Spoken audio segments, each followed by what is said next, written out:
আসসালামু আলাইকুম।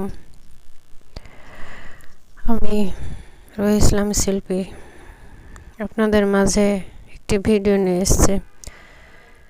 আমি আমার মেয়ে মেলায় বেড়াতে গেছিলাম, রাজশাহী সিটি কর্পোরেশন। সেখানে মেলা বসছে, আমি আমার মেয়ে ঘুরে বেড়ালাম। মেয়েকে অনেক বিনোদনমূলক ওখানে বাচ্চাদের খেলনা আছে, ওগুলো ঘুরে ঘুরে দেখালাম। যেখানে উঠতে চাইলো মেয়ে, তাকে উঠালাম।